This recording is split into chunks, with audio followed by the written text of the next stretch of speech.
Le congrès de l'UMP qui se tient samedi à Paris, ou plutôt des Républicains puisque c'est le nouveau nom, constitue l'acte 2 de la reconquête de Nicolas Sarkozy.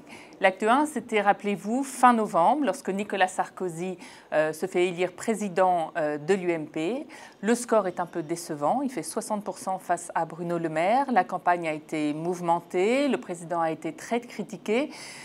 Bon, c'est compliqué ce retour, mais c'est quand même une première marche. 6 mois après, nous sommes à la seconde marche. Nicolas Sarkozy a réuni la famille, c'est un mot qu'il emploie beaucoup, la famille UMP. Et samedi, au Congrès, il y aura pas moins de 60 intervenants. Alain Juppé, François Fillon, Xavier Bertrand, Bruno Le Maire, NKM, tout le monde va intervenir. Et a priori, ce n'est pas le moment qu'ils ont choisi pour se différencier. Ça va être une grand-messe en l'honneur du président.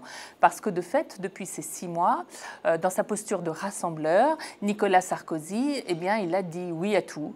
Il a dit oui à un vote des adhérents sur le nom des Républicains. Il a dit oui à une primaire pour désigner le candidat de la droite et du centre à l'élection présidentielle. Elle aura lieu en novembre 2016. Il a aussi donné un poste à chacun.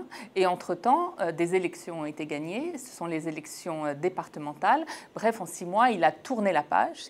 Enfin, en tout cas, il souhaite tourner la page de l'ancienne UMP, qui avait été très abîmée depuis 3 ans par les divisions internes. On se souvient de la guerre Copé-Fillon et par les affaires judiciaires. Ce congrès de samedi, c'est tout ça que ça vient couronner, avec en prime un nouveau nom, les Républicains, grâce auquel Nicolas Sarkozy montre qu'il a encore la main pour créer la polémique et essayer de désarçonner la gauche. En ce point, il est arrivé.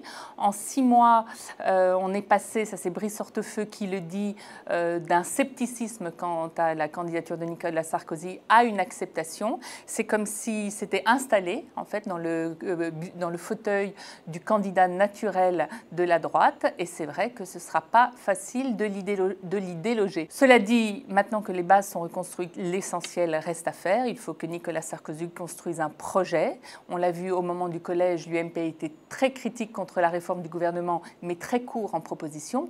Et puis, il faut qu'il recrée l'envie de Nicolas Sarkozy. Or, dans les sondages, Alain Juppé est toujours très haut. Bruno Le Maire gagne des voix. L'envie, elle n'est pas là encore. Et sans doute faudra-t-il d'autres actes, d'autres chapitres pour que la reconquête de Nicolas Sarkozy devienne réalité.